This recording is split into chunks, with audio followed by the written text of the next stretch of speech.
Study के YouTube channel में। Students, आज हम आपको बताने वाले हैं गणित विषय के बारे में। और गणित में जो एक चैप्टर होता है एलिगेशन, मतलब मिश्रण का, और हम कितने प्रकार के क्वेश्चंस एलिगेशन के रूल से हम कर सकते हैं, आज हम इसी के बारे में आपसे चर्चा करने वाले हैं। यदि आप हमारे चैनल पर पहली बार आए हैं तो प्लीज सब्सक्राइब कर लें, लाइक कर दें। स्टूडेंट्स, आप किसी भी प्रकार के कॉम्पिटिटिव एग्जाम को यदि देने जाते हो, चाहे वो किसी भी स्टेट लेवल का हो या वो नेशनल लेवल का हो, यदि आपको मैथ्स आना है, चूंकि मैथ्स आना ही होता है, तो यहाँ से प्रश्न आने के अच्छे चांस होते हैं। और हम कई प्रकार के प्रश्नों को इस मेथड से बना सकते हैं। कम से कम 15 टाइप के क्वेश्चंस को हम एलिगेशन मेथड से हल करते हैं। चूंकि आज बोर्ड पर उतनी जगह नहीं थी, हमने यहाँ पर 8 प्रश्नों को लिया है। इन्हीं प्रश्नों को हम कल हल करते हैं। देखते हैं किस प्रकार से गणित में एलिगेशन के प्रश्नों से हम एलिगेशन मेथड से आसानी से बहुत सारे प्रश्नों को हल कर सकते हैं। एक ही विधि है, एक ही कॉन्सेप्ट है, बस प्रश्न अलग अलग यहाँ हमने लिख रखे हैं। तो देखते हैं स्टूडेंट्स, पहला जो प्रश्न है ये है, किसी बाड़े में कुछ हिरण व कुछ बतख हैं। यदि कुल मिलाकर सिरों की संख्या 180 है तथा कुल पैरों की संख्या 448 है, तो बाड़े में कितने हिरण हैं और कितनी बतख हैं, या हिरण और बतख की संख्या में क्या अनुपात है, या बतख और हिरण की संख्या में क्या अनुपात है। ऐसे कई प्रकार के प्रश्नों को हम यहाँ से एलिगेशन मेथड से हल कर सकते हैं। स्टूडेंट्स, ये एलिगेशन मेथड लगती कहाँ है? एलिगेशन मेथड या मिश्रण का नियम वहां लगता है जहां कोई राशि हमें कोई चीज मिश्रण के रूप में दी गई हो, मिक्स दिया गया हो। जैसे हम यहाँ कहें कि पैरों की कुल संख्या कितनी है, 448 है, तो यहाँ जो 2 पैर वाले होंगे, इसी में वो पूछ लेते हैं कि 2 पैर वाले कितने जानवर हैं, 4 पैर वाले कितने जानवर हैं। ये कुल मिलाकर वही कॉन्सेप्ट है, 2 पैर और 4 पैर। या फिर हम जानते हैं हिरण के 4 पैर होते, बतख के 2 पैर होते। तो आसानी से हम प्रश्न को कर सकते हैं। कैसे पता लगता है कि ये मिश्रण का नियम इसमें लग रहा है? पैरों की संख्या 448 है, पैरों की संख्या मिक्स दे दी गई है। यहाँ कैसे दे दी गई है? मिक्स। तो यहां से हम पता कर सकते हैं कि यहाँ एलिगेशन का रूल्स लगता है। ठीक है। और एलिगेशन का रूल्स कहाँ लगता है? जहां हमें 3 चीजें दी होती है। कितनी? 3 चीजें दी होती है, वही एलिगेशन का रूल्स लगता है। तो यहाँ 3 चीजें दी है। हम हिरण के पैरों की संख्या निकाल सकते हैं और बतख के पैरों की संख्या निकाल सकते हैं, और कुल पैरों की संख्या 448 यहाँ पर दे रखी है। तो एलिगेशन से, चूंकि इनको हल करने के कई तरीके हैं, पर एलिगेशन जो मेथड है इससे कई प्रकार के और प्रश्न हल हो जाते हैं, इसलिए बेस्ट मेथड है। आप इसी से इस प्रकार के प्रश्नों को बनाएं। ठीक है। हम क्या करते हैं, हमें हिरण और बतख की संख्या वहां पर निकालना है। तो एक स्थान पर हम यहाँ लिख लेते हैं हिरण, और एक स्थान पर यहाँ हम लिख लेते हैं बतख। ठीक है। अब देखो यहाँ पर क्या लिखा है कि कुल सिरों की संख्या कितनी है? 180। सिरों की संख्या स्टूडेंट्स उतनी ही रहती है। एक जानवर चाहे वो 2 पैर वाला हो चाहे 4 पैर वाला हो, सिर की संख्या एक ही होगी। तो एक बार हमें क्या मान लेना है, हिरण के चूंकि कितने पैर होते? 4 पैर होते, और सिरों की संख्या कितनी है? 180, मतलब कुल 180 जानवर हैं। लेकिन इन जानवरों में फंसा हुआ क्या है कि कितने हिरण हैं और कितने बतख हैं। तो हम इसको कैसे हल कर सकते हैं? हिरण के कितने पैर होते हैं? 4 पैर होते हैं। जानवरों की संख्या कितनी दे रखी है यहाँ पर? 180। मतलब एक बार में हम ये मान लेते हैं कि 180 पूरे के पूरे हिरण हैं। तो फिर कितने पैर होंगे? एलिगेशन लगा रहे हैं हम पैरों की संख्या पे। किस पे? पैरों की संख्या पे। पैरों की संख्या पे एलिगेशन लगेगा, और लास्ट में जो निकल के आएगा वो जानवरों की संख्या निकल के आती है। ठीक है। एलिगेशन में क्या होता है कि जिसके संदर्भ में, जिसकी रेस्पेक्ट में दूसरी चीज लगी होती है, एलिगेशन लगता किसी और चीज पे है, और निकल के जो अनुपात आता है वो दूसरी राशि का निकल के आता है जो उसके संदर्भ में लिखा होता है। अभी हम बताएंगे आपको। एक बार हमने क्या माना कि सभी 180 जो जानवर हैं ये 4 पैर के हैं। ठीक है, मतलब हिरण है। और एक बार हमने क्या माना कि सभी 180 जो जानवर हैं ये 2 पैर के हैं, मतलब बतख हैं। ये हम एलिगेशन काय पे लगा रहे हैं स्टूडेंट? पैरों पे। पैरों पे एलिगेशन लगाएंगे, रेशियो सिरों की संख्या का निकल के आएगा। तो जब हम 180 का 4 गुणा करते हैं तो 18 चौको 72, ये 720 पैर बनते हैं। ठीक। और 18 दूनी 36, ये 360 पैर बनते हैं। ठीक है। ये हमने काय पे एलिगेशन लगाया? पैरों पे। और मिक्स वैल्यू कितनी दे रखी है? पैरों की संख्या 448 है। तो यहां भी हमने पैर लिखे हैं, और यहाँ आपको जहां 448 हम लिख रहे हैं, ये भी आपको पैर ही लिखना है, ठीक है। चूंकि पैर है, ये लिखते नहीं है, सब समझा रहे हैं, इसलिए हमने ये लिखा है।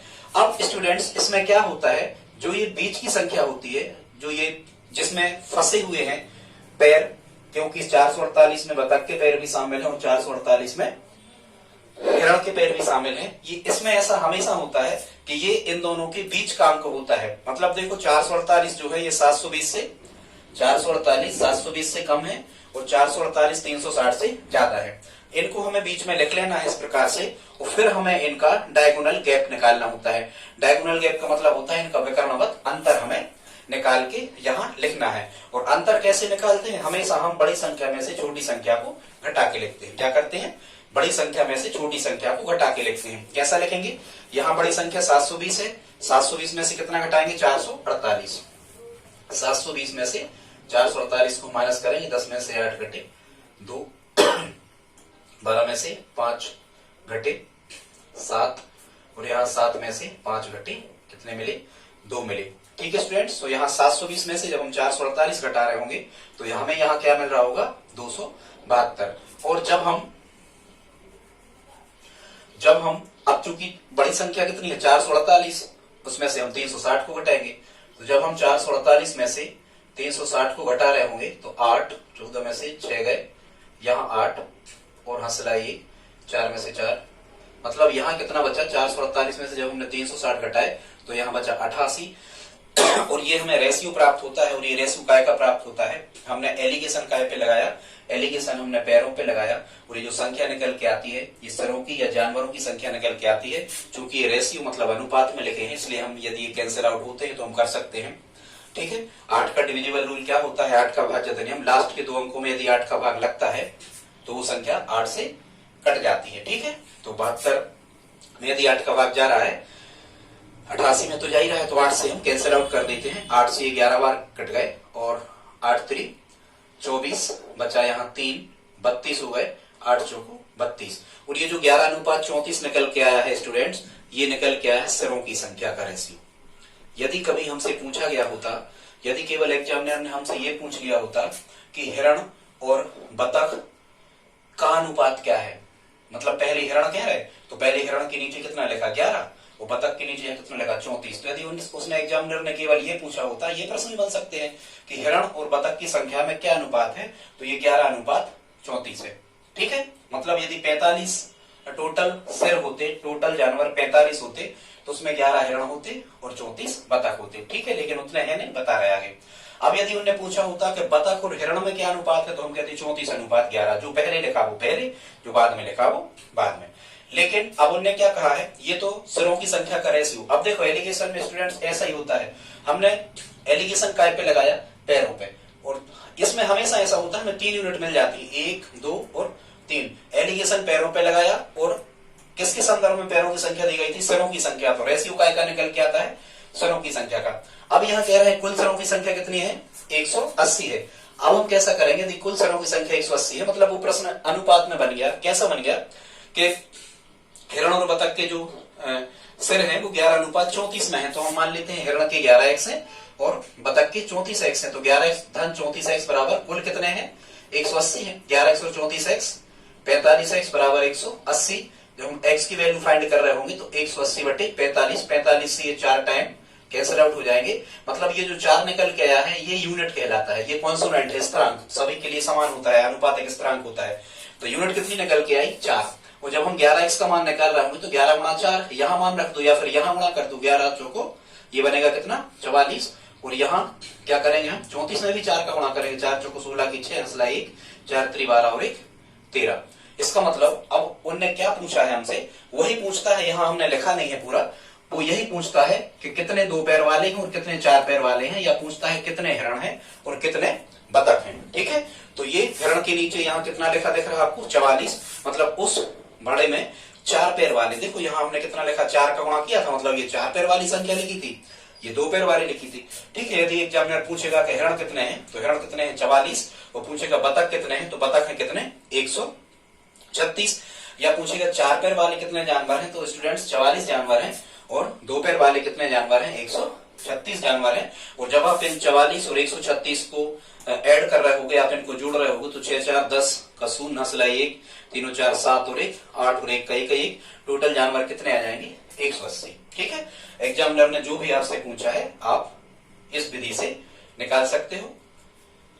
ऑप्शन देख सकते हो, हिरण की संख्या पूछी या बतख की। तो स्टूडेंट्स यही कॉन्सेप्ट है, 2 पैर वाले और 4 पैर वाले जो जानवर होते हैं, या 4 पैर वाले मतलब 4 पहिया वाले और 6 पहिया वाले, या 2 पहिया और 4 पहिया वाले, या 6 पहिया और 8 पहिया, 6 पहिया और 10 पहिया वाले जो वाहन होते हैं, उन वाहनों की संख्या भी आप इसी मेथड से निकाल सकते हैं। ठीक है स्टूडेंट्स, एक क्वेश्चन हमने यहाँ पर लिख रखा है, क्वेश्चन नंबर 2 जो है 2 नंबर का, ये क्वेश्चन हमने लिखा है, ये हम नहीं कर रहे हैं, ये आपको करके बताना है कि इसका आंसर क्या आएगा। आप हमें कमेंट बॉक्स में लिख के बताएं प्रश्न कैसा है। हम पढ़े दे रहे हैं, एक पार्किंग में कुछ 2 पहिया वाहन है व शेष 4 पहिया वाहन है।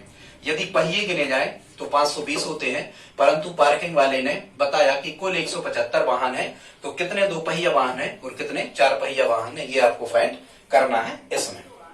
ठीक है, कैसे करोगे? बिल्कुल वैसे ही जैसे हमने आपको शुरू में बताए, और कैसे हमने बताए कि जो पहिए गिने जाए, मतलब पहिए, ये मिक्स वैल्यू दी है कितनी 520, ये औसत वैल्यू 520, यही नियम है। एक बार सभी के सभी 2 पहिया मान लेना, मतलब कितने 175, एक बार 175 2 पहिया मान लेना, और एक बार 175 के 175 वाहन 4 पहिया मान लेना। और जब 2 पहिया मानोगे तो 175 दूनी 350 यहां बनेगा, और फिर 175 चौको 700 वहां बनेगा, और बीच में लिख देना 520। ठीक है, इतना हमने बता दिया।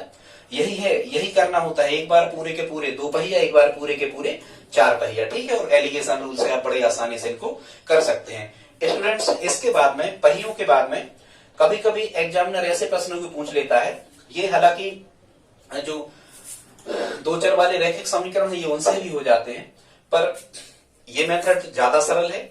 अब देखते हैं हम प्रश्न क्रमांक 3। स्टूडेंट्स, ये जो प्रश्न क्रमांक 3 है, इसमें कह रहे हैं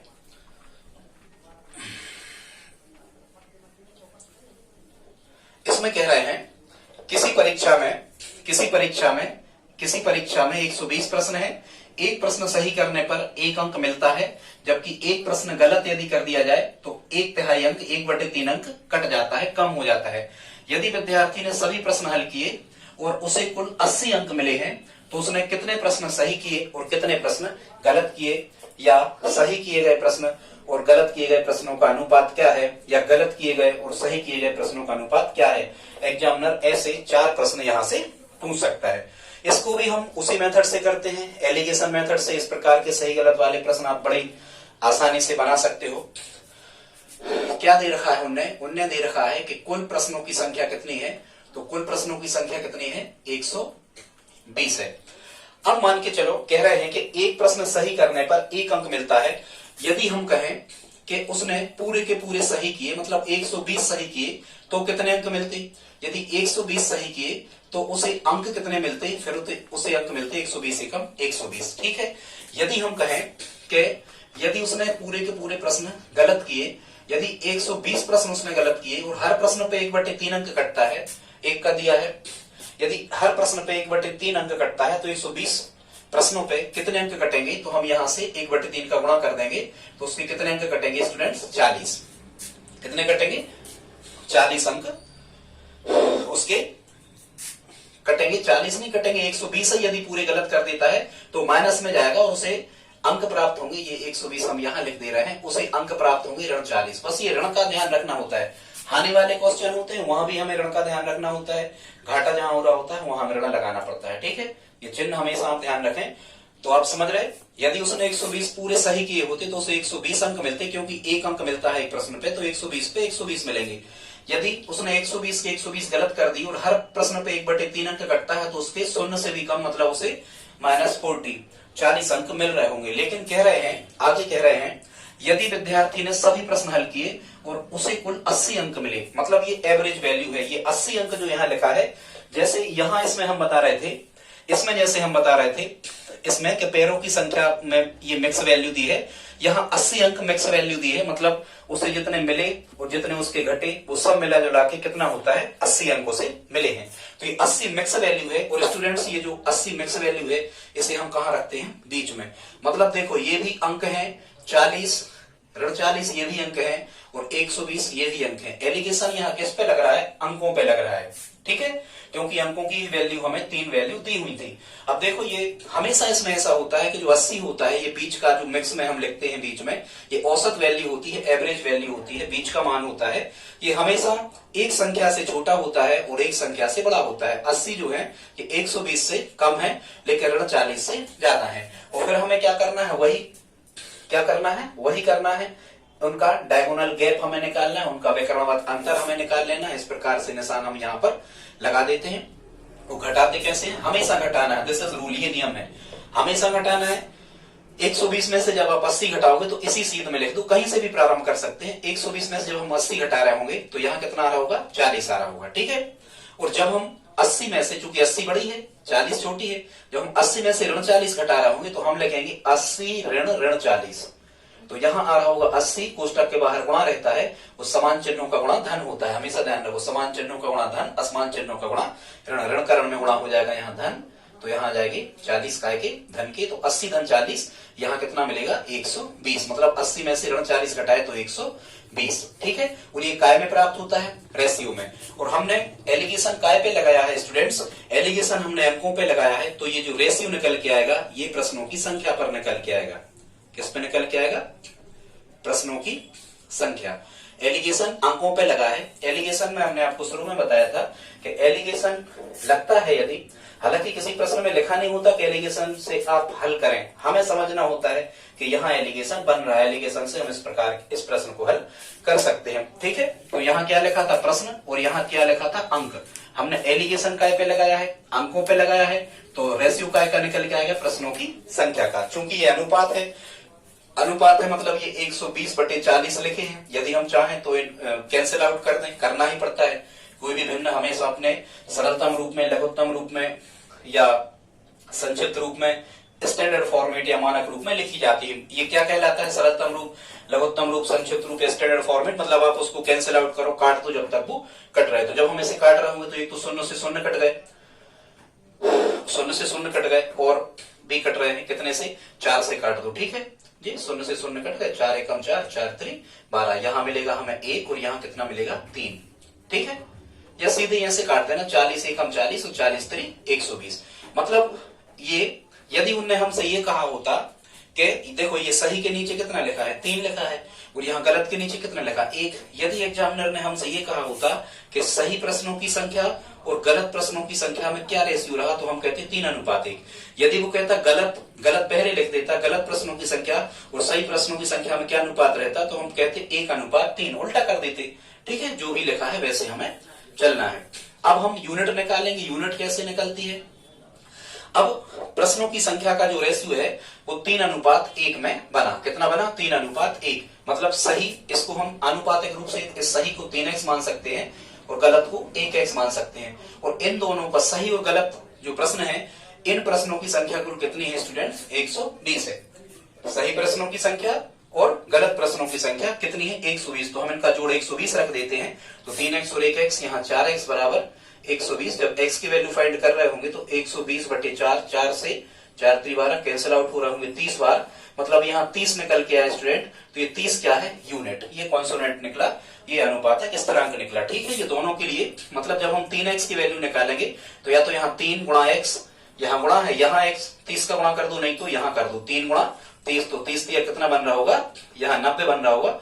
और जब हम एक में भी 30 का गुणा यहाँ कर रहे होंगे तो 30 एकम 30 बन रहा होगा।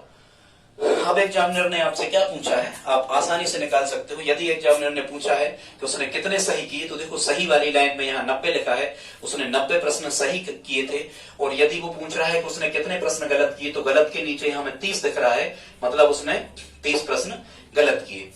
90 सही किए, 30 गलत किए। तो इस प्रकार के प्रश्नों को कभी कभी एग्जामिनर यहाँ 1/3 जो लिखे हैं यहाँ 0.5 ऐसे करके दे देता है, तो कोई दिक्कत नहीं, आप इसी प्रकार से गुणा करके निकाल सकते हैं। ठीक है स्टूडेंट, तो उसने कितने सही किए, 90 सही किए, गलत कितने किए, 30 सही किए। आप चाहें तो इसको चेक कर सकते हो, निकल के 80 अंक आ जाएंगे। ठीक है स्टूडेंट्स, आगे देखते हैं।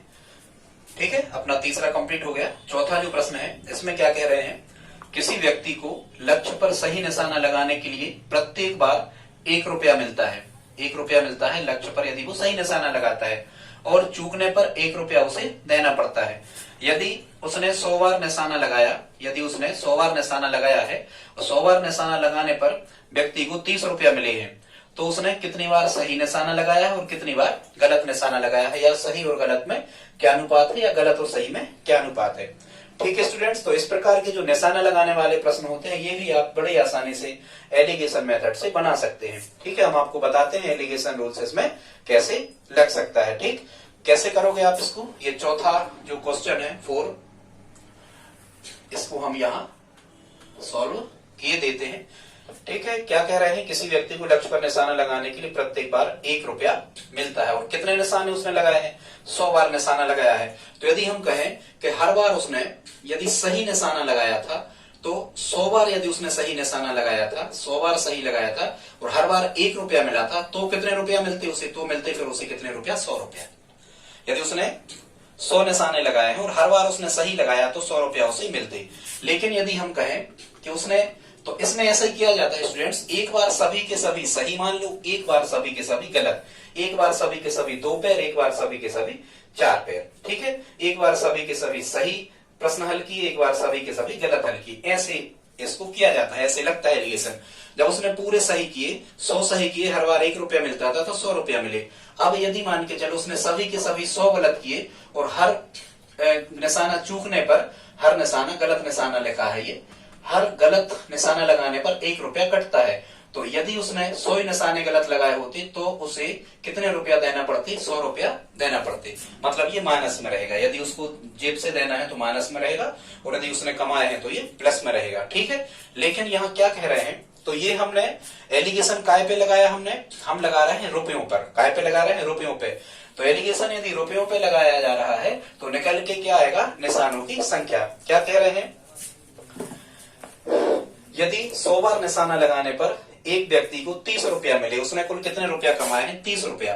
तो एलिगेशन रुपयों पे लगा है, तो 30 ये मिक्स वैल्यू है, ये औसत मान होता है जो 100 से कम है और ऋण 100 से ज्यादा है। तो इसको हम कहाँ लिखते हैं, हमेशा बीच में लिखते हैं। और यहाँ क्या निकाल देना, हमें उनका डायगोनल गैप निकाल देना है। ठीक है, बड़ी संख्या में से हमेशा छोटी संख्या को घटाया जाता है। यहाँ 100 में से जब हम 30 को घटा रहे होंगे तो यहाँ निकल के आ रहा होगा 70, और जब हम 30 में से 100 को, ध्यान देना बड़ी संख्या 30 है, ऋण 100 नहीं है, जब हम 30 में से ऋण 100 को घटा रहे होंगे तो 30 ऋण 100 हम यहाँ लिख रहे होंगे, तो 30 ऋण करण में गुणा धन 100, तो यहाँ कितना आ रहा होगा, 130। ठीक है स्टूडेंट्स, जब हम 30 में से 100 को घटा रहे होंगे तो यहाँ कितना आ रहा होगा, 130।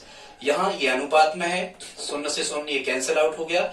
यहाँ रेशियो कितना निकल के आया, 13 अनुपात 7 निकल के आया। ठीक है, मतलब यदि 20 निशाने उसने लगाए थे, 13 और 7 कितने हो रहे, 20। यदि उसने 20 निशाने लगाए थे तो सही कितने लगाए थे, 13, और गलत कितने लगाए थे, 7। ठीक है, हमने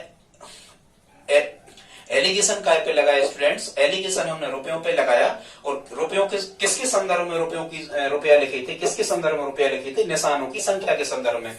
तो रेशियो किसका निकल के आया होगा, यहाँ निशानों की संख्या का। ठीक है, तो अब इसको हम यूनिट बना लेते हैं, मतलब सही निशाने 13x और गलत निशाने 7x, और कुल निशाने कितने दिए हैं, उसने कितनी बार निशाने लगाए हैं, 100 बार। तो इसको हम बराबर रखेंगे कितने के, 100 के।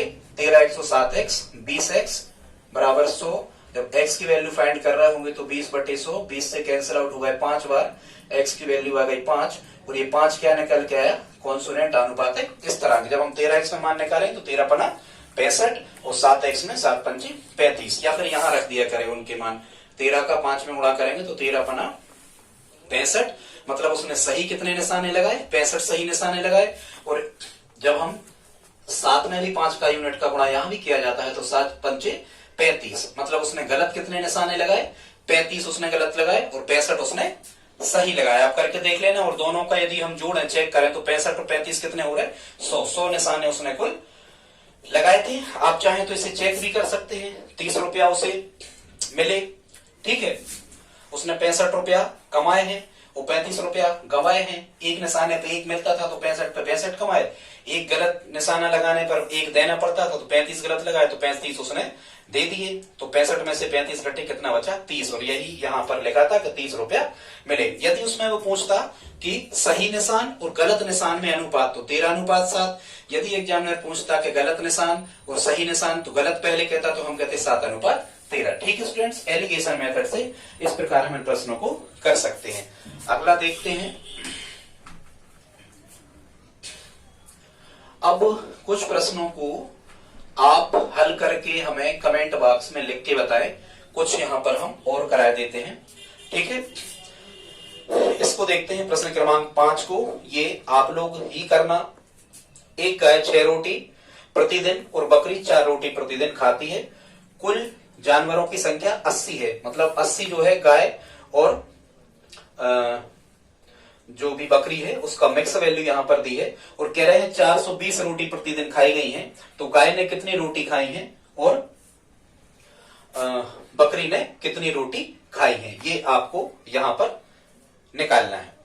ठीक, इसको आप कमेंट बॉक्स में हमें करके बताएं, या फिर ठीक है इसको हम ही कर देते हैं, आप ये नीचे का करना। ठीक, करते हैं। गाय की संख्या और बकरी की संख्या हमें फाइंड करना है। तो यहां हम लिख लेते हैं गाय। कौन सा सॉल्व कर रहे हैं हम? पांचवा सॉल्व कर रहे हैं। यहां लिख रहे हैं गाय और यहां हम लिख लेते हैं थोड़ी दूरी पर बकरी। इनिशियल्स लगा लिया करें छात्रों। यहां काऊ लिख दो, यहां गोट लिख दो, ठीक है। इस प्रकार से ये जल्दी हो जाता है, टाइम हमें नहीं लगता। गाय 6 रोटी और बकरी 4 रोटी प्रतिदिन खाती है। कुल जानवर कितने हैं? 80 हैं। यदि हम ये कहें, एक बार हम मान लें कि 80 के 80 जानवर गाय है, मतलब काऊ है। यदि 80 के 80 जानवर गाय है और गाय 6 रोटी प्रतिदिन खाती है, तो कितनी रोटी खाई गई होगी? तो हम 6 का गुणा करेंगे। 6 शून्य 0 6 8 48, 480 रोटी खाई गई है यदि सभी के सभी गाय है। फिर क्या कह रहे हैं?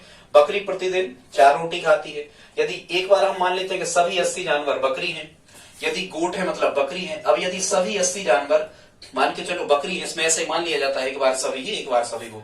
यदि सभी 80 के 80 यदि गोट है, बकरी है और बकरी प्रत्येक दिन 4 रोटी खाती है, तो कुल रोटियां कितनी खाई गई होंगी? 8 चौको 32, 320 रोटियां खाई गई होंगी। जबकि यहाँ देखो जो 420 रोटी प्रतिदिन लिखा है, ये मिक्स वैल्यू है, बीच का मान है, क्योंकि प्रतिदिन 420 रोटी खाई गई है, तो ये गाय ने भी खाई और बकरी ने भी। तो इसी से तो हमें एलिगेशन का पता लगता है कि रोटी पे लगेगा एलिगेशन, क्योंकि मिक्स वैल्यू रोटी की दी है। कितनी रोटी खाई गई है? 420 रोटियां। और देखो ये जो 420 है, ये 480 से छोटा है और 320 से बड़ा है, क्योंकि इन दोनों मानों से ये बीच की संख्या हमेशा होती है, तभी एलिगेशन बनता है। बस अब हमें क्या करना है, इनका विकर्णमत अंतर निकालना है। 480 में से जब हम 420 घटा रहे होंगे तो यहाँ कितना निकल के आ रहा होगा? 60 निकल के आ रहा होगा। और जब हम 420 में से 320 को घटा रहे होंगे तो यहाँ कितना निकल के आएगा? 100 निकल के आएगा, ठीक है। ये अनुपात निकल के आता है, हम यहाँ कैंसिल आउट करते हैं। 0 से 0 कट गए, 10:6 मिला, 2 से और काटे, 2 पंचे 10 और 2 3 6। मतलब यदि मान के चलो कि कुल 8 रोटी यदि खाई गई थी पर डे, तो गाय ने कितनी खाई थी? 5 और गोट ने कितनी खाई थी? 3। लेकिन अभी ये प्रश्न पूरा नहीं हुआ है। अब क्या कह रहे हैं? अब कह रहे हैं कि कुल कितने जानवर हैं?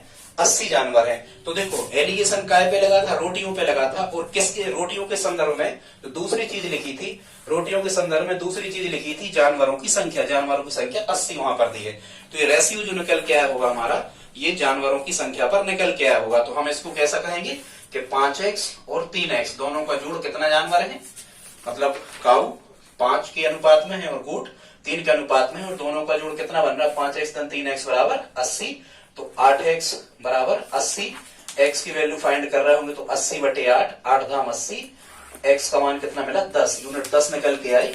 10 का गुणा जब आप 3 में कर रहे होंगे तो यहाँ 30 निकल के आ रहा होगा, और 5 का गुणा जब आप 10 में कर रहे होंगे तो यहाँ 50 निकल के आ रहा होगा। मतलब काऊ की संख्या कितनी है? 50 है, और गोट माने बकरी की संख्या कितनी है? 80 है, ठीक है। इस प्रकार से आप प्रश्न को बना सकते हो। एग्जामिनर ने जो भी पूछा है, रेशियो पूछा उनका, तो काऊ और बकरी में क्या अनुपात है, 5:3। और यदि उसने पूछा है कि बकरी और गाय में क्या अनुपात है, तो 3:5। ठीक है स्टूडेंट्स, इस प्रकार से आप इन प्रश्नों को बड़ी आसानी से बना सकते हैं एलिगेशन मेथड से। स्टूडेंट्स, एलिगेशन मेथड से बहुत सारे प्रश्न हो जाते हैं, औसत के प्रश्न हल हो जाते हैं, लाभ हानि के प्रश्न इससे हल हो जाते हैं, चाल दूरी समय के प्रश्न औसत से हल हो जाते हैं। ठीक है, बताएंगे आगे का भी, आज टाइम नहीं था, नहीं प्रश्न करने का आज प्लान था। देखो, एक ये 5 हमने कर दिए, छठवां आप खुद से कर सकते हो। किसी स्थान पर 100 गाड़ियां हैं, कुछ 8 पहिए की हैं और कुछ 6 पहिए वाली हैं, यदि कुल टायर 680 हैं। स्टूडेंट्स, यहाँ टायरों पे एलिगेशन लगाना तो गाड़ियों की संख्या का अनुपात आपको मिल जाएगा और बड़ी आसानी से आप कर सकते हो। ठीक है, एक 7वां और हम किए दे रहे हैं। ठीक है, या फिर 7वां भी आप कर सकते हो, 7वां भी आप ही करना, हमें कमेंट बॉक्स में लिख के बताना इनके आंसर। 6 के 7 के किसी पर्स में 50 रुपया तथा 20 रुपया के 25 नोट हैं। ठीक है, 50 रुपया और 20 रुपया के 25 नोट हैं। यदि कुल रुपया कितने हैं, 680 रुपया है, तो 50 रुपया के कितने नोट हैं और 20 रुपया के कितने नोट हैं, ये प्रश्न इसमें कह रहे हैं। ठीक है, तो वैसे ही कर लेना, एक बार पूरे के पूरे कुल मिला के कितने नोट हैं, 25 नोट हैं, तो एक बार पूरे के पूरे 50 नोट, एक बार पूरे के पूरे 25 नोट 50 रुपए के मानना, तो कितने रुपया बनेंगे, 25 गुणा 50। ठीक है, एक बार सभी के सभी कितने के मानना, 20 रुपया के नोट मानना, तो 20 रुपया के नोट मानोगे, कितने नोट, नोटों की संख्या कितनी है, 25, तो ये कितने रुपया बन जाएंगे आपके, 25 दूनी ये 500 रुपया बन जाएंगे, 25 पंची 125, 1250 रुपया बन जाएंगे। ठीक, जबकि कुल रुपया कितने हैं, 680 रुपया है। यहाँ बीच में आप 680 रुपया लगाना, यहाँ आप एलिगेशन लगाना, और जब आप ये एलिगेशन रुपयों पे लग रहा है, लेकिन चीज किसके संदर्भ में लिखी है, किसके संदर्भ में लिखी है, नोटों की संख्या के संदर्भ में, तो यहाँ जो रेशियो निकल के आएगा वो निकल के आएगा नोटों की संख्या का। ठीक है स्टूडेंट्स, ये आप हमें कमेंट बॉक्स में हल करके बताएं इसका आंसर क्या बनेगा। एक हम लाभ हानि का भी बता दे रहे हैं, लाभ हानि पर एलिगेशन कैसे लगता है। कह रहे हैं किसी ग्राहक ने एक घोड़ा व एक वाहन कुल मिला के 40,000 रुपया में खरीदा। देखो, ये 40,000 जो है ये मिक्स वैल्यू लिखी है। देखो, आप खुद देखो, घोड़ा और वाहन मिले हुए का रेट है, खरीदा है, कॉस्ट प्राइस है, 40,000 में खरीदा। यदि घोड़ा को 10% लाभ पर बेचा जाता है तथा वाहन को 5% हानि पर बेचा जाता है, यदि उसे कुल सौदे में 1% का लाभ हुआ तो वाहनों का अलग अलग क्रय मूल्य, मतलब घोड़ा कितने में खरीदा था और वाहन कितने में खरीदा था। ठीक है स्टूडेंट, तो इसको हम कैसे करते हैं, यहां देखो हमें 3 चीजें क्या दिख रही, देख यहां परसेंट लगा, यहां परसेंट लगा और यहां परसेंट लगा, मतलब लाभ और हानि पर जब कभी एलिगेशन लगाया जाता है तो प्राप्त क्या होता है, उनके कॉस्ट प्राइस का रेशियो, क्रय मूल्य का अनुपात हमें प्राप्त होता है। ठीक है, तो हम कैसे करेंगे, हम ये करेंगे कि घोड़ा काय पे बेचा है, घोड़ा बेचा है कितने लाभ पर, घोड़ा बेचा है 10% के लाभ पर, तो लाभ को हम लिख देते हैं प्लस 10%। और फिर क्या कह रहे हैं, जो दूसरा वाहन है 5% हानि पर बेचा है, हानि को हमेशा माइनस में ही लिखा जाता है, नियम है, याद रखें आप। लेकिन कह रहा है कि ओवरऑल कुल सौदे में 1% का उसे क्या हुआ, फायदा हुआ, लाभ हुआ, तो यहाँ बीच में 1% का लाभ, ये 1% मिक्स वैल्यू है। ठीक है, 1% मिक्स वैल्यू, ये भी मिक्स वैल्यू थी, वो भी सही है, 40,000। ठीक है, और देखो 1% जो है ये 10 से कैसा है, कम है, लेकिन ऋण 5 से ज्यादा है। अब हमें यहाँ क्या करना है, इनका विकर्णवत अंतर निकालना है, डायगोनल गैप। 10 में से 1 घट रहे होंगे तो यहाँ 9 आ रहा होगा, और 1 में से जब 5 घट रहे होंगे, ऋण 5, 1 ऋण 5, तो 1 धन 5, मतलब यहाँ कितना आ रहा होगा, 6 आ रहा होगा। ठीक है, यहाँ 6 आ रहा होगा। ये किसका रेशियो निकला है स्टूडेंट्स, ये निकला है क्रय मूल्य का अनुपात। ठीक है, 6:9 में लाभ और हानि का रेशियो 6:9, 3 से कैंसिल आउट, 3 दूनी 6 और 3 तिरका 9, 2:3 में। और जब आप इसे कर रहे होंगे तो ये क्रय मूल्य का अनुपात निकला 2:3 में, तो 2x धन 3x बराबर कुल क्रय मूल्य कितना था, यहाँ पर 40,000 रुपया था, कुल क्रय मूल्य कितना था, 40,000 था, 2x और 3x 5x बराबर 40,000। जब x की वैल्यू फाइंड कर रहे होंगे तो 40,000 बटे 5, 5 अट्ठे 40, यूनिट कितनी निकल के आ रही होगी, 8,000। जब आप इस 2 में 8,000 का गुणा कर रहे होंगे तो यहाँ ये बन रहा होगा 16,000 रुपया, और जब आप 3 में 8,000 का गुणा यहाँ पर कर रहे होंगे तो 3 अट्ठे ये बन रहा होगा 24,000 रुपया। ठीक है, यदि वो आपसे पूछ रहे हैं कि घोड़ा कितने रुपया में खरीदा था, तो ये घोड़ा तरफ हम वर्क कर रहे थे। घोड़ा उसने खरीदा है 16,000 रुपया में, और ये यहाँ 5% पे जो वाहन उसने खरीदा था, ये वाहन था। यदि पूछे वाहन कितने में खरीदा है, तो वाहन खरीदा है 24,000 रुपया में। ठीक है स्टूडेंट्स, ऐसी प्रकार से एलिगेशन के कई जितने भी प्रश्न हमने छोड़ रखे, ये कमेंट बॉक्स में आप हमें लिख करके इनके आंसर बताएं। इसी प्रकार से और एवरेज पर कई तरह के प्रश्नों पर एलिगेशन लगता है, जब कभी टाइम मिलेगा हम आपको बताएंगे। दोस्तों, आपको ये वीडियो कैसा लगा? यदि अच्छा लगा हो तो प्लीज सब्सक्राइब कर लें, लाइक कर दें, शेयर कर दें। धन्यवाद।